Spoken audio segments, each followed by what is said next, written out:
right. Good afternoon, everybody. I know we'll have a few people jumping on, so let me just take a few minutes and do some housekeeping stuff. First being, let me introduce myself. I'm Liz Moneymaker. I'm your host today for Lunch with Liz. Thanks for joining me. I often get asked what I'm providing for lunch, so I hope you didn't show up here expecting a lunch to be served. It's a brown bag. It's bring your own. Um, I started Lunch with Liz, it's about 4 years now, because I found I just wanted an opportunity to have conversations with people because there was so many myths out there about estate planning and probate and long-term care planning. And I didn't feel like a podcast would be the same way of interaction where you could ask questions. So we do this usually once a month. Um, Typically take July off, but other than that, it's typically once a month with varying topics. If you want to see some former topics, they're on my website. So if you're curious about what probate is or basic estate planning, we have those Lunch with Liz's recorded and they're posted if you wanted to take a look. This one as well is being recorded and will be posted on the website. So if you want to share it with someone, like a parent or a sibling or a child, to help them, give them that little nudge to get their ducks in a row, please feel free to do that. It usually is posted by Tuesday or Wednesday of next week, of the following week after Lunch with Liz. So how today is going to work. You can see I'm sharing my screen already. I have some slides to go through so we can talk about the topic. Questions are welcome. There's a couple different ways you can do questions. You can throw them in the chat. If you're not familiar with Zoom, down below, generally, if you're on a laptop or PC, you'll see a little chat icon. You can throw it in there. I'll check those periodically, but typically I save the questions for the end. But if there is some overarching confusion or something like that, you need to stop me, please just come off mute or say something in the chat and either me or Vicky will see it and will interrupt. No problem at all. My main thing is, for whatever reason, you guys saw the topic today and you're taking your time today to show up. So I don't want you leaving here without having your questions asked. So if I don't get to it, please make sure that you throw it in the chat or you come off mute and we talk about it, because I really want you to make sure that you get the time value that I hope that you do for today. So today's topic is not a fun one. Um, I try to be a little irreverent about death because you really don't have a choice, right? We're all going to get out of here dead, not alive. And I see a lot of problems in my practice where a family member comes to me trying to figure out what their loved one's estate is. And a lot of times it's completely years of work to try to figure that out. So the point of today is to help you, or perhaps you're coming on today to help a loved one, get the ducks in a row so that at the time of either death or incapacity, right? Sometimes people have a car accident or a stroke and suddenly they're no longer able to make decisions. And if you don't have a way of knowing what their assets are, knowing what their debts are, knowing how to take care of their pets, then it's going to be a much harder road to take care of that person. So the way I look at this is really it's an overarching gift to your loved ones. It's the last gift that you give them, even bigger in my opinion, than any monetary gift or personal item gift that you're going to give them is the peace of mind and the mitigation of the chaos that you can give them in the event you're either A, incapacitated, or B, you've passed away. It makes sure that you can have your wishes followed as timely and as smoothly as possible. And it just helps them be able to focus on the grieving, the mourning, the following your wishes versus administrative firefighting and having a detective show trying to figure out where you kept your things. I know this firsthand. My mom passed this past year. She didn't have a large estate, didn't think it would be complicated, but it turned out she had 4 different bank accounts in 3 different states due to some moves. She had indicated there was life insurance, but we've never been able to find that. Um, so there's just some things that had she been more organized, had I insisted that she be more organized, that would have been a little bit easier for my brothers and I to navigate. So when I talk to you today about these topics, I'm talking from my own experience as well. Right. Next slide.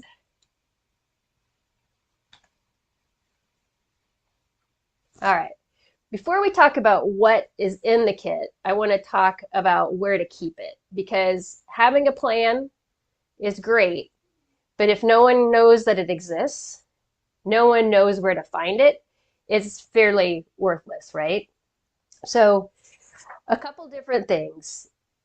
Gold standard, best practice when we're talking about this documentation and this information is hard copy and digital copy. Is that going to be possible for everything? No.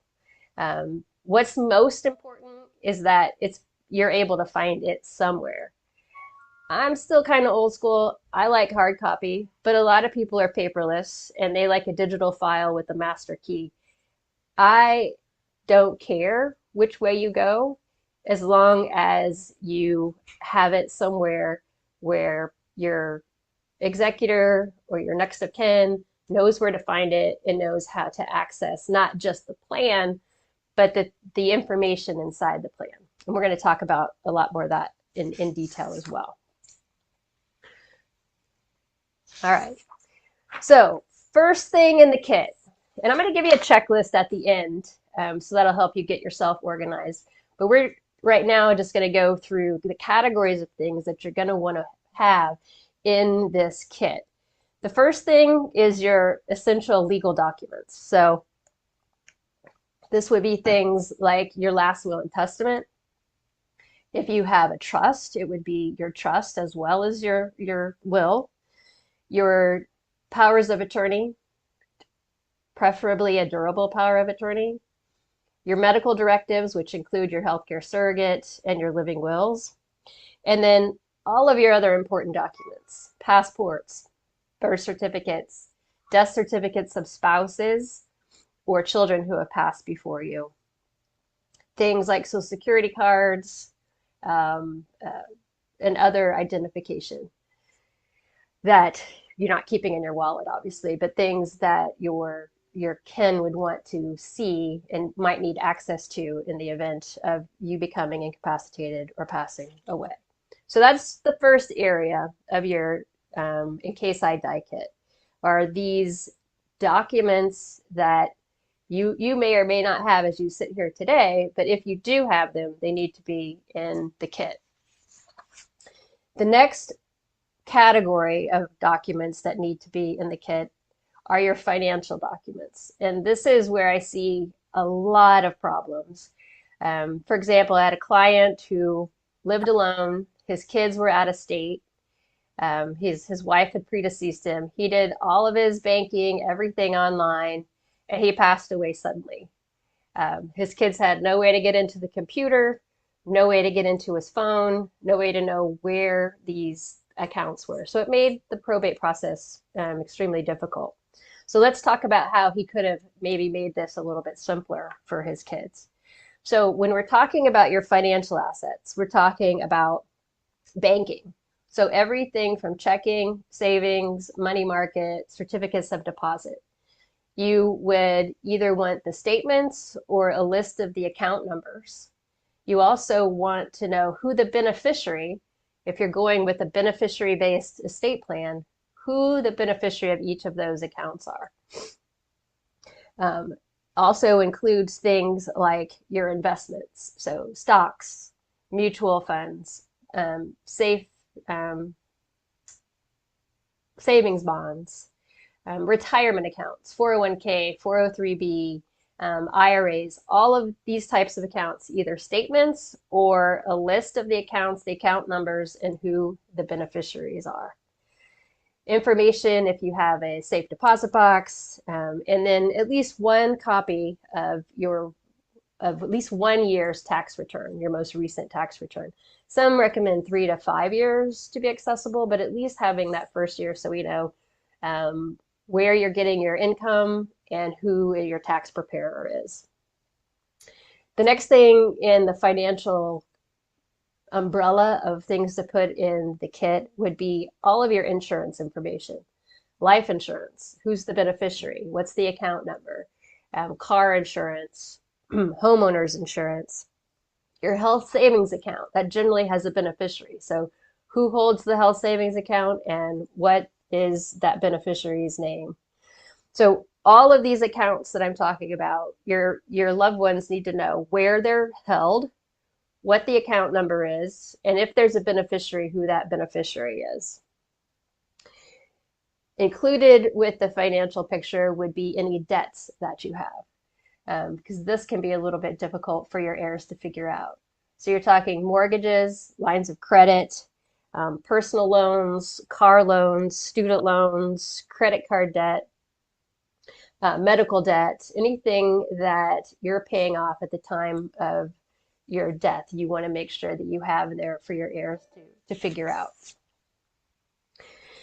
Before I go on from financial, any questions on things that would be included in there?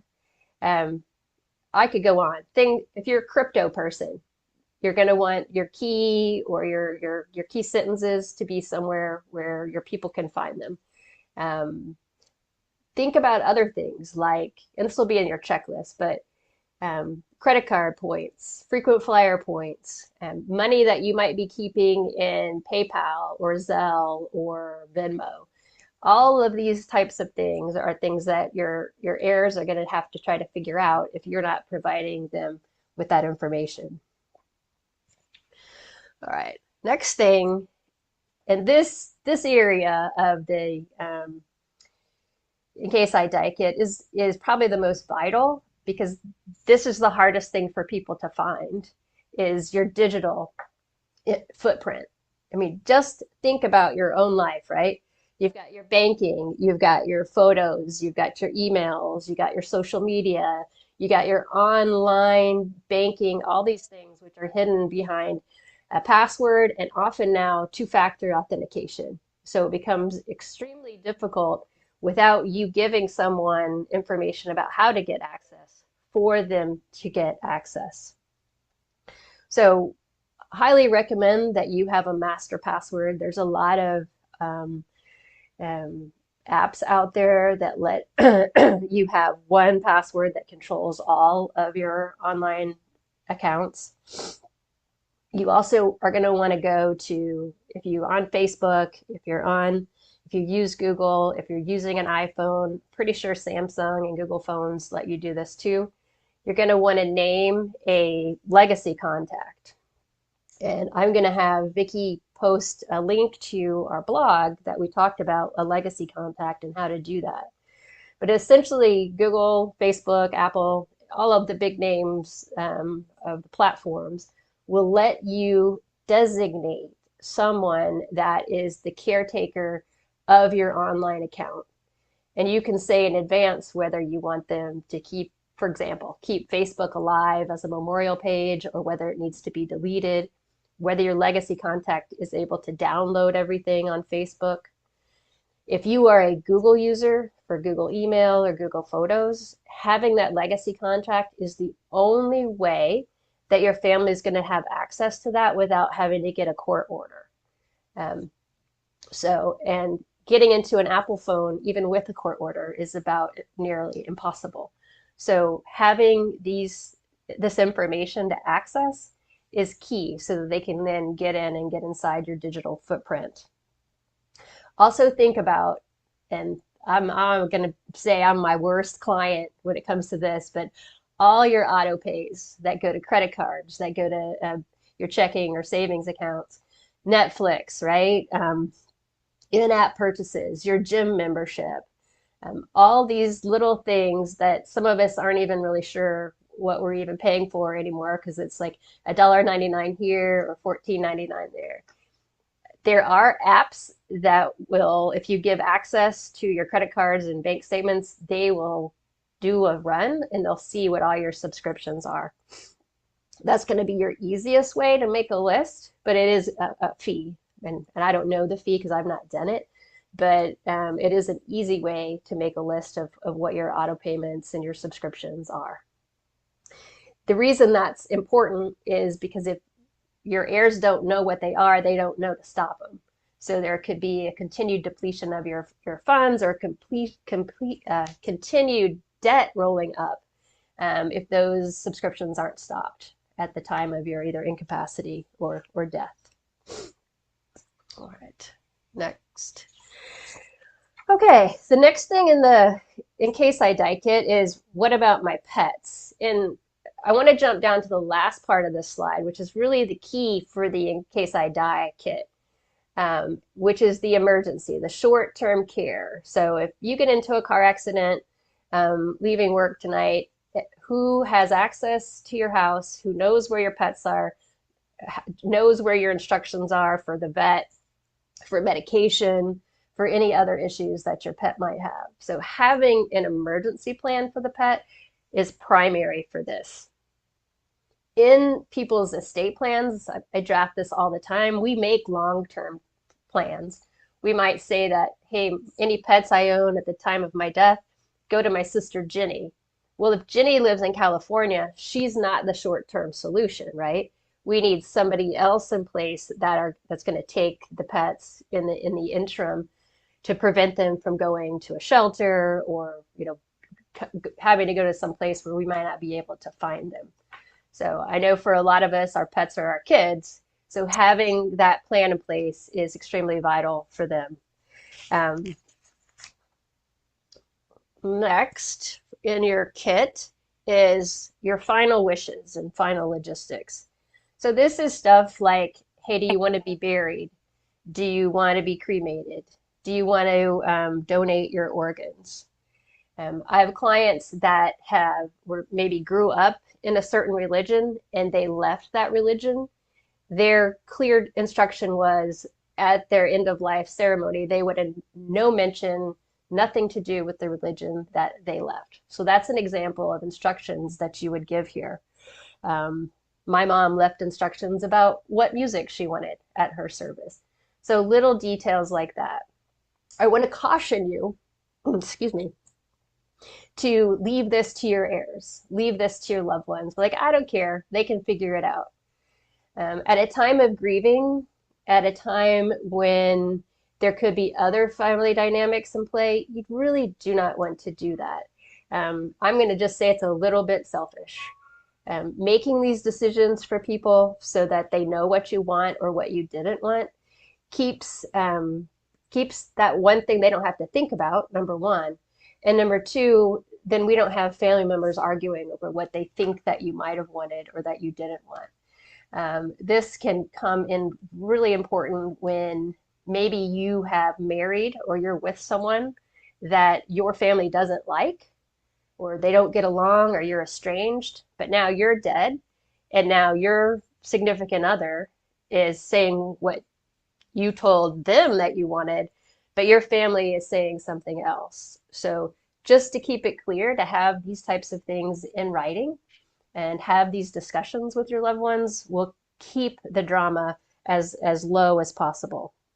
You also, if you're a veteran and you want to have veteran services or you have veteran benefits, you're going to want to include that in your final wishes. Do you want to be buried in a VA cemetery? If you are a veteran, you can get pre-qualified or pre-admitted to a VA cemetery, so that might be something you want to do ahead of time as well. Last part of the slide, I'm a big believer in prepaid plans. Say that 10 times fast. For a couple different reasons. One, it's that gift I keep talking about, right? It's taking away that decision from your loved ones, so they don't have to sit there in the funeral director's office deciding which urn to buy and, opting for the $5,000 one because that's what they think you would have wanted, or it's a guilt purchase, versus if you've already taken care of these things, one, gift to them And two, generally speaking, it's significantly less money for you to pre-plan than it is for them to buy at the time of your death. Thirdly, if you are a traveler, whether it's in the United States or beyond, a lot of these prepaid plans can provide a mechanism to retrieve your remains and ensure that they get to where they need to be. So I want to caution you to not overlook this just because you think that someone else can take care of it, because this is a huge gift that you can give to your loved ones to take care of all of that. The next thing in your In Case I Die kit, and this is all, I would say, completely optional. Your In Case I Die kit can be completely just transactional with the documents and who gets what. But you can also use it as an opportunity to speak from the grave, whether you're wanting to explain why you did certain things. For example, maybe you weren't fair to your kids and one kid got more. Maybe you're going to explain that that kid moved in with you and took care of you in your final years. Or maybe you have to explain why one of them got the cabin in the woods and the other one didn't. Maybe you're apologizing for some act that you did in your past. I hope you don't wait till then to apologize, but you could use the In Case I Die kit to do that. You can use the kit to say what you want to have happen with your personal property. So let's say grandma's china or your engagement ring. You just want to make sure that that list is also with your last will and testament or your trust. So you make sure that your executor and your trustees are following your wishes. But you can certainly use the In Case I Die kit to elaborate on how you want things to be distributed and shared amongst your loved ones. There really are no rules when it comes to what should be in this part of the kit. It's really what kind of information do you believe needs to be passed on. If you have minor children, it could be letters to them, maybe staggered throughout their life. If you have pets, it may be instructions on, their favorite belly rubs or their favorite place to walk in the park. Again, no rules. It's just your ability, your pretty much last conversation that you'll have from the great beyond. Okay. Now, another thing to have in the kit is who to tell, right? So if you have a specific funeral home or prepaid plan, you're going to want to have them as top of the list to call. If you have an estate plan, you're going to want your executor or your trustee's information, email, phone number, address, every which way to contact that person. And then the key family members that you would want to know right away. And when I say family, I should have put this at the very beginning. I'm not necessarily talking biological family. Some of us, we are closer to other people than we are to biological family. So when I just say family, I mean your chosen family. So whoever it is that you would want to know immediately if you passed, you would want to be on that top of that list. Then you need to help people, your loved ones, know, well, who's your employer? How do we contact your boss? Who's your estate attorney if you have one, your CPA, your financial planner, your insurance agent. So I'm not trying to go through all your papers to figure out who to call. Here's the list. Here's their phone number. Here's their email. The third bullet there is not really so much about contacting the funeral home. Typically contacts Social Security Administration, so that's generally not anyone that we would need to contact right away. The post office, we would transfer mail. That's not an urgent thing to do, but it is something that you would want to do, is forward mail to the executor or the trustee of the estate. And then if you are a veteran with benefits, we would want to make sure that your loved ones knew that and knew that they needed to reach out to the VA for any benefits. And then finally, who is it that you would want to know about your death prior to a Facebook announcement or an obituary? I was in the Army. I have a lot of friends that my current spouse, they don't even know these people, wouldn't have any idea how to contact them. So if I want any of them to know, when I pass away, I'm going to need to make sure that their contact information is there. Um, you know, Going back to my mom passing, we knew her friends' names. We had maybe met some of them, more recent friends, but we certainly hadn't met some of friends from when we were younger. Did not know necessarily who she might have wanted us to contact. So having that guidance would have been nice to have for sure. Um, and also who maybe you don't want to let know. Like, don't tell my ex-husband or whatever. Having those instructions in there would be important as well. We talked about the storage plan at the beginning, but I want to emphasize it again before we go into questions. Because again, if you have this plan and you've spent all this time doing it, but nobody knows about it or nobody knows how to access it, it's worthless. So making sure that you have it somewhere safe and that your people know how to find it is critical in making it a success. So I know this topic is very practical in some regards, but it's an emotional topic as well too, right? Because we're thinking about either our own demise or our friends and family's demise. Um,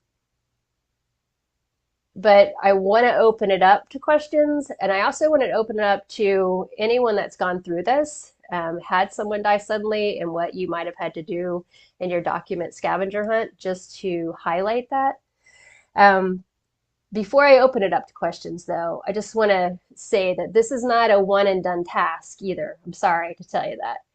You do it, and then you need to look at it every few years to make sure it's still accurate.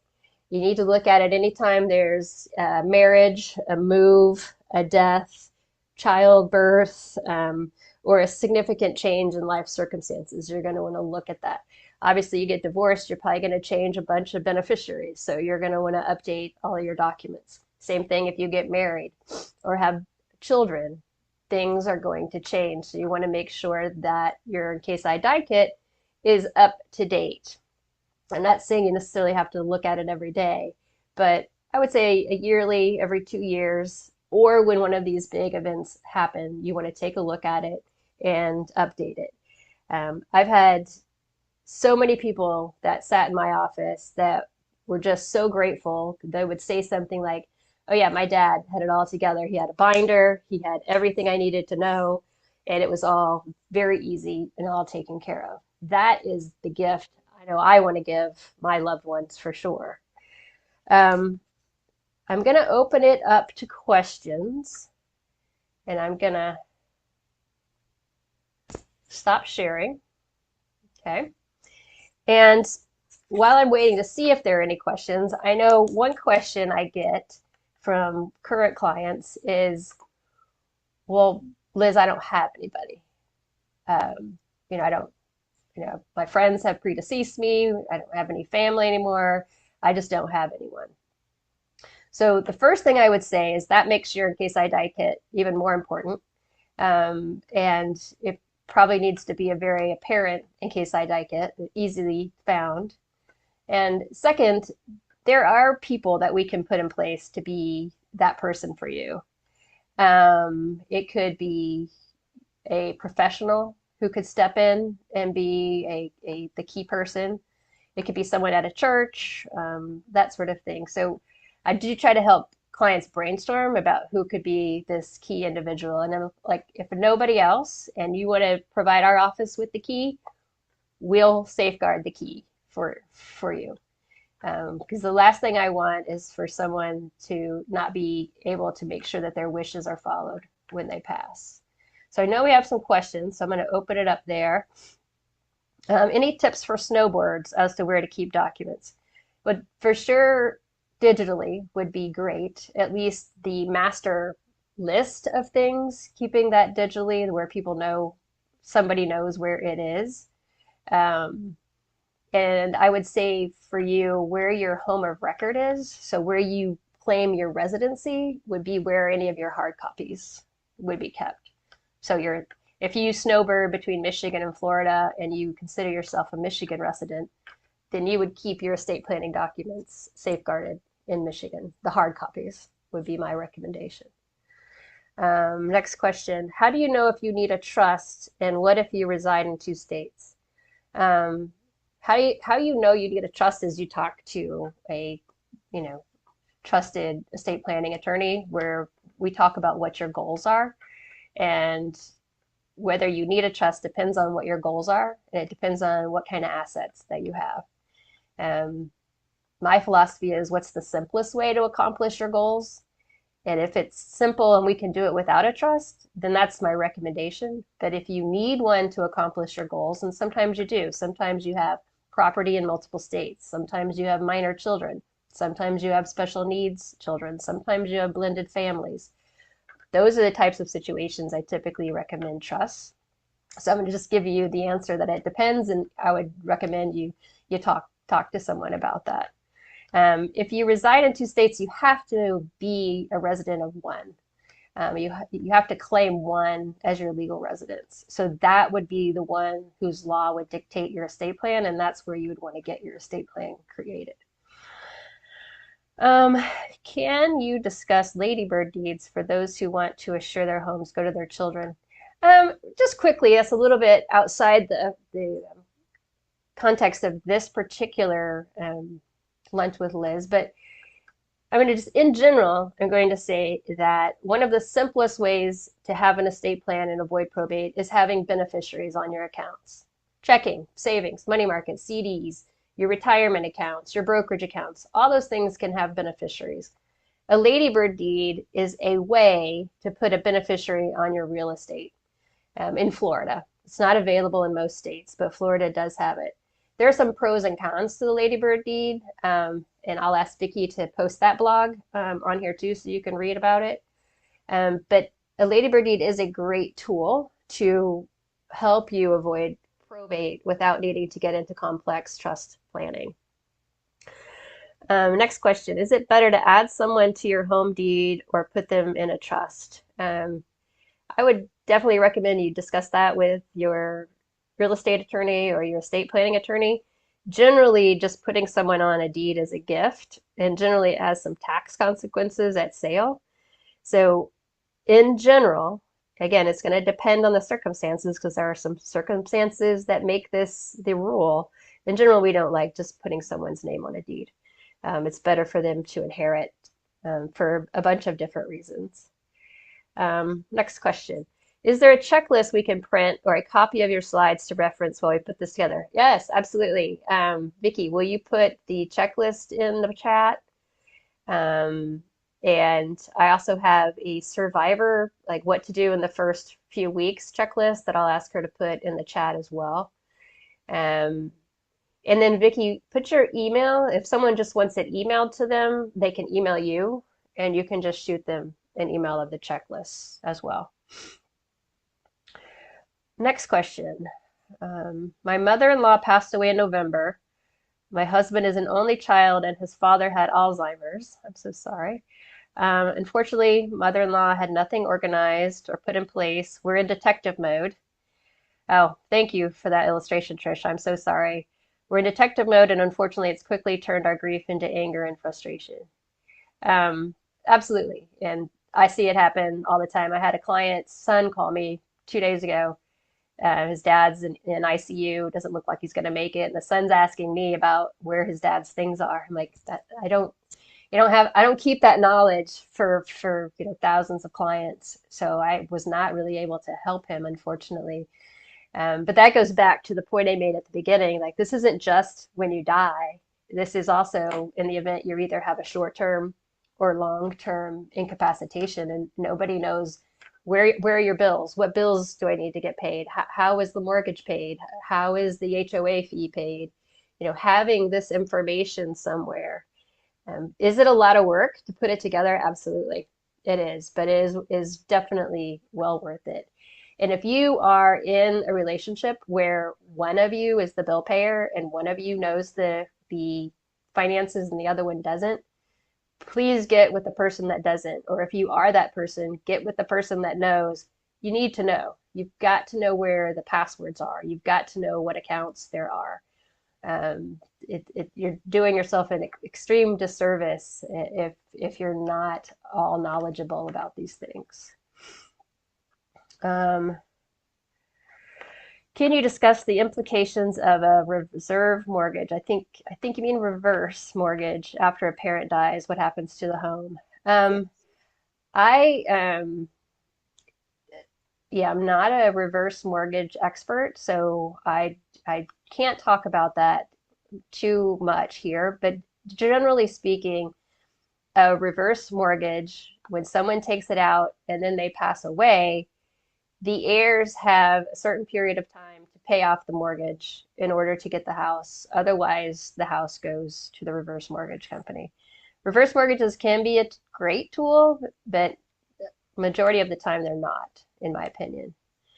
Um, if you're not married but in a long-term relationship, how do you set up your deed to make sure it goes to your partner and not your blood relative? So you can do a ladybird deed in that circumstance so that the house goes to your partner when you pass. Um, I see this all the time where we have unmarried people that have long-term relationships and one of them passes and the survivor gets nothing because there were no documents in place, no deeds in place. So the ladybird deed is a tool to use in those circumstances. Keep in mind that if you have minor children, you can't give away your house to someone else if they're minor children. But that's a nuance that you would talk to about your with your estate planning attorney. Okay. What is the best way to handle a car and or a boat? Can you elaborate on that, Allison? You mean like how to get rid of it, how to account for it?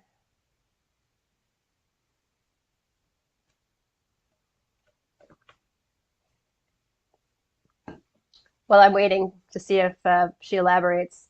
So this is not complex stuff, right? It's just stuff. It is just stuff. It's heavy because it's death, and it's a pain in the derriere because you got to go find the account numbers, you got to go do all of this. But it is an exercise that will pay off dividends to your loved ones, and you might discover, oh darn it, I thought I had updated that beneficiary form, but I never did.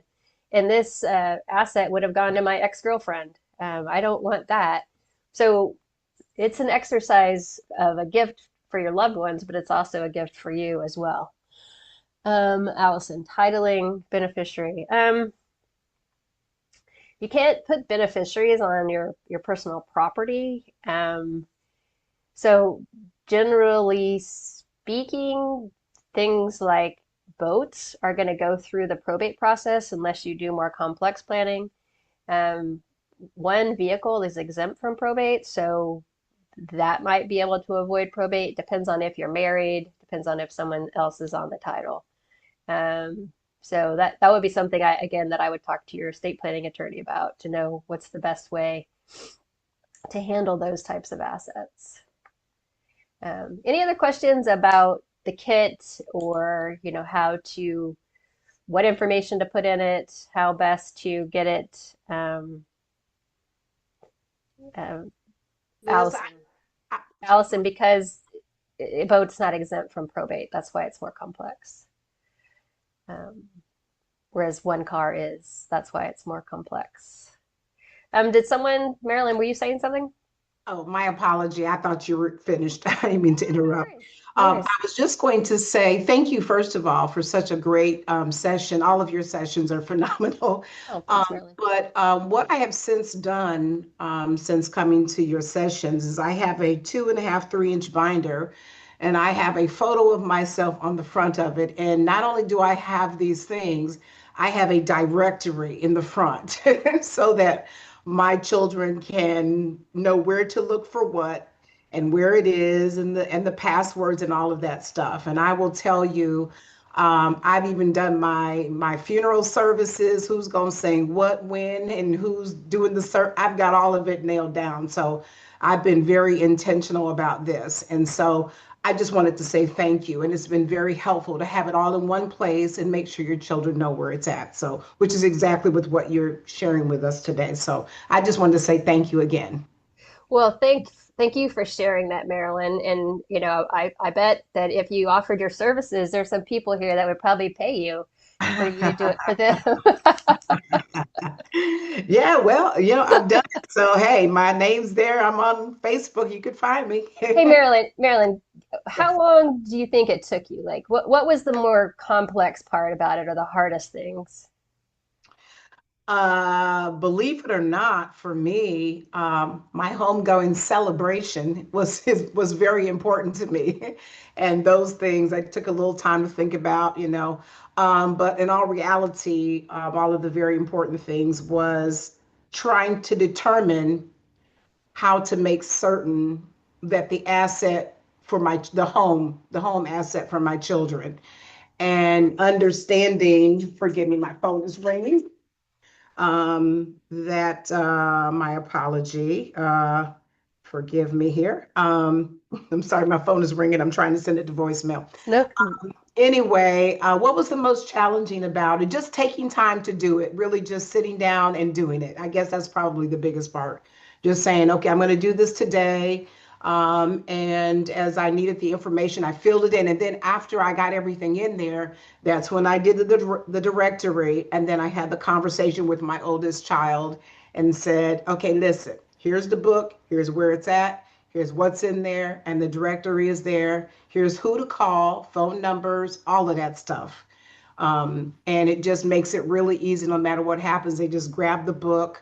And so I need to work on that digital copy as well, as you were saying. I'm not as good digitally, but I do the hard copies far more um, easier for me Yeah, with. absolutely. And it's most important is just to do it. And don't Yes, worry if you don't get one or the other, that's great. Just, you got it. do You something. got it.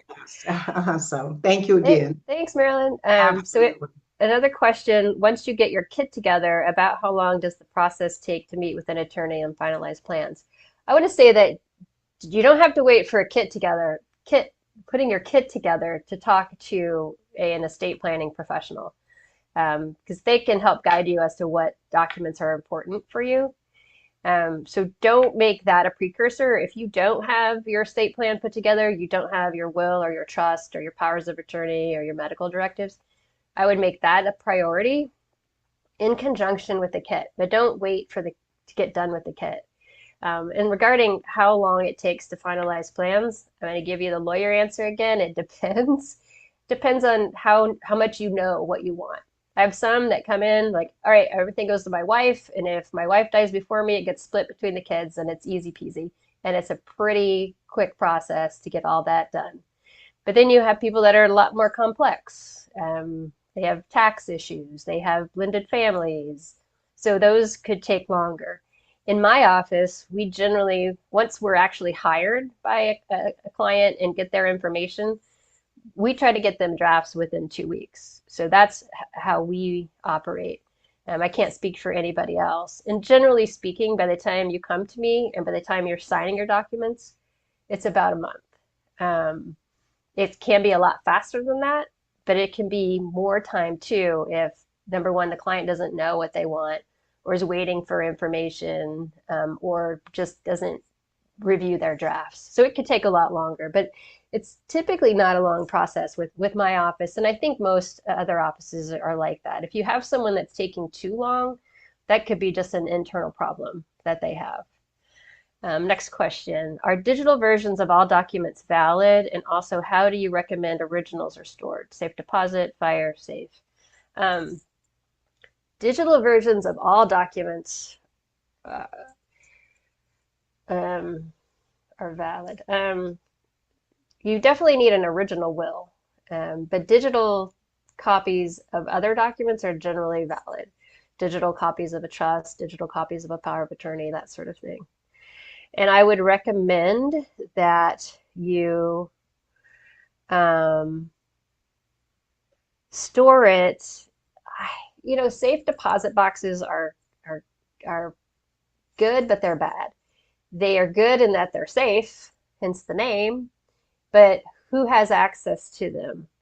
If they don't have the key, if they don't have access to the safe deposit box, it's going to take weeks to get a court order to get into the safe deposit box. So I generally don't like safe deposit boxes for things like wills and last documents. I would prefer a fireproof safe or a fireproof bag, something like that. I mean, mine's on my bookshelf. That shows you how I do mine. I don't even have it in a fire safe box. I would grab it for my go bag if it were hurricane season, but other than that, I don't worry about keeping it up too much. Now, when you're talking about your in case I die kit, you're going to have some sensitive information in that with the account numbers, beneficiaries, potentially passwords. You would want to have that under lock and key somehow, I would advise. So, if it is only a written document and not validated by an attorney, is it legal? Karen, can you give me an idea of what you're talking about there? Like what kind of document? And while I'm waiting for that, how do we contact your office to start the process? Um, Vicky, if you haven't already thrown your email or throw it again, you can email Vicky and she'll set you up with a complimentary consultation. And we do those in the office and we do those via Zoom, um, whichever one's more convenient for you. And it's a complimentary process just to see, are we a good fit? What are your needs? What are your goals? And do we have the tools necessary to help you accomplish those? Next question.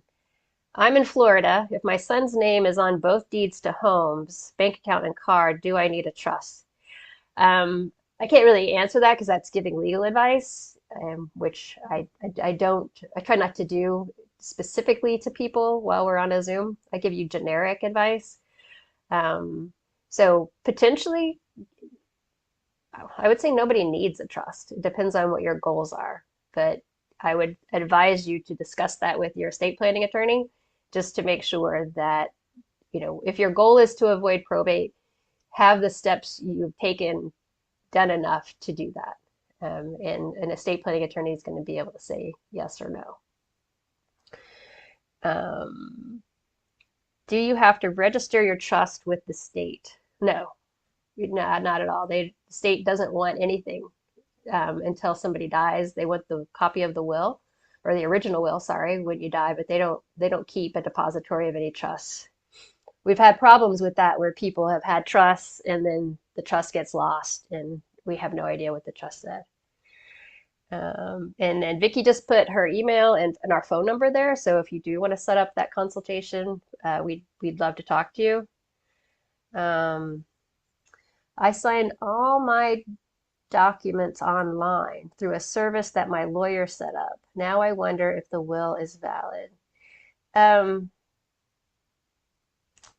I don't know, Katie. If it was a Florida will, Florida did authorize what we call remote notarization a few years ago. Most of us don't like to use it because it hasn't been tested in the courts yet, but it doesn't mean that your documents aren't valid. It depends on did the remote notary company follow the rules that are in the statute. So if they did that, you're valid. But without your specific situation in front of me, I wouldn't be able to tell you for sure. I wouldn't just say it's not though, because there are ways under the statute anyway to make it valid. Um, oh, Karen. So yes, so Karen, if you're trying to redo the will, there's several requirements in Florida regarding it being witnessed, regarding it being witnessed by people that aren't related to you or not in the document. Technically, a will in Florida is valid if it's signed and witnessed by two witnesses. It doesn't have to be notarized, okay? But what people fail to realize is if it doesn't have what we call the self-proving affidavit, where the witnesses sign and the notary sign, if it doesn't have that, then when you die, those witnesses have to come to court to testify as to the validity of the will. So having it with the self-proving affidavit, ensuring that it's done in accordance with the Florida statute, saves the will in the event that the witnesses are no longer around, you can't find them, they're dead. So that's why best practice is to have the self-proving affidavit, which is the notarized document that goes along with the will. But the will itself can be valid just with a signature and two witnesses. Um, you're welcome, Jane. Yeah, so Katie, you're probably good. I can't, don't take that to the bank because I don't know your circumstance, but it is possible that those are valid. My documents were created by a Massachusetts attorney. Are they valid now that I'm a Florida resident? Um, Constitutionally, they're valid because if as long as they were correctly done in Massachusetts and executed in the manner in which Massachusetts said that they needed to be done, Florida will honor them. For example, I probate wills from out of state all the time in Florida because somebody moved from Ohio, for example. They died here, so now we're following their wishes in their Ohio um, document. Best practice, I'm not saying you have to do this, but best practices is having them reviewed by a Florida attorney, making sure that you're ensuring that you have the proper things in there to protect your homestead, which, Florida has constitutional right to homestead, different things like that. Another thing is Florida, to be a personal representative in Florida, you either have to be related to the deceased person or you have to be a Florida resident. So if your Massachusetts documents say that your best friend in Massachusetts is your executor, she can't serve in that capacity in Florida. So those are just some things that your Florida lawyer would be able to look at to see if those documents fit. Same thing for like powers of attorney. Does the Massachusetts one have the language that we would expect in Florida? Keep in mind too that the longer you're in Florida, the older that power of attorney and medical directive is going to be. And the older it is, the less likely you'll have financial institutions wanting to take it. So for those documents, I do recommend you get those updated every, 7 to 10 years for sure. So that is the last question I see, and we are about out of time. So I do want to thank you for coming. Karen asked, where do you get a POA form? I'm not aware of forms. I mean, I have my own that I have written my power of attorney. So I would recommend you talk to an attorney, especially one who does estate planning with an elder law little flair, because the biggest thing that I see powers of attorney being needed for is long-term care planning. So someone needs a nursing home, someone needs long-term care. We need to make sure that that power of attorney has the powers in there to ensure that your agent is able to protect assets and take advantage of everything out there for you.